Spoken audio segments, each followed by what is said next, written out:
Сәлем достар. Бүгін біз көпшілікті қызықтыратын бір сұраққа жауап береміз. Таңертең ерте тұрып жүгіру денсаулыққа қаншалықты пайдалы немесе зиян? Көп адам оны әдетке айналдырған. Енді бірі уақыты болмайды, немесе денсаулығына зиян деп ойлайды. Ендеше шындыққа көз жүгіртейік.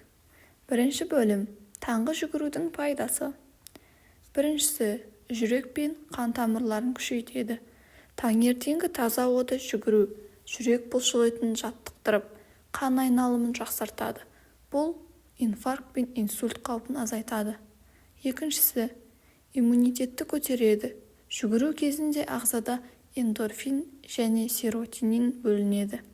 Олар көңіл-күйді жақсартып қана қоймай, иммун жүйесін нығайтады. Үшіншісі, зейінді арттырады.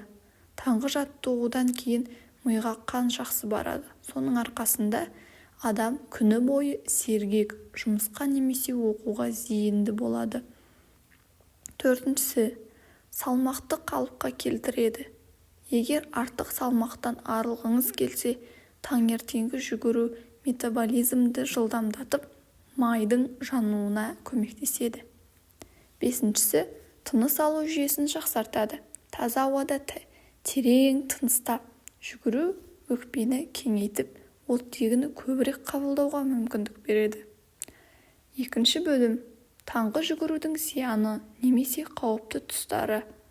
Біріншісі, әркімге жарамайды. Жүрек ауруы, демікпе, буын немесе омыртқа мәселелері бар адамдарға таңғы жүгіру керісінше зиян болуы мүмкін. Екіншісі, ұйқы жетіспесе зиян келтіреді. Егер адам түнде аз ұйықтап, ерте тұрып жүгіруге шықса, ағза шаршайды. Бұл иммунитеттің төмендеуіне және әлсіздікке әкелуі мүмкін. Үшіншісі, суық ауа райы. Қатты суықта жүгіру тыныс алу жолдарын тітіркендіреді, ал ыстықта ағза қатты шаршайды. Сондықтан ауа райына да мән беру керек. Төртіншісі, дұрыс дайындалмау. Жүгірмес бұрын жеңіл жаттығу жасамасаңыз, аяқ бұлшықеттері тартылып, жарақат алу қаупі жоғары. Үшінші бөлім: дұрыс жүгіру ережелері. Біріншісі, таңертеңгі жүгіруді жеңіл жаттығумен бастаңыз.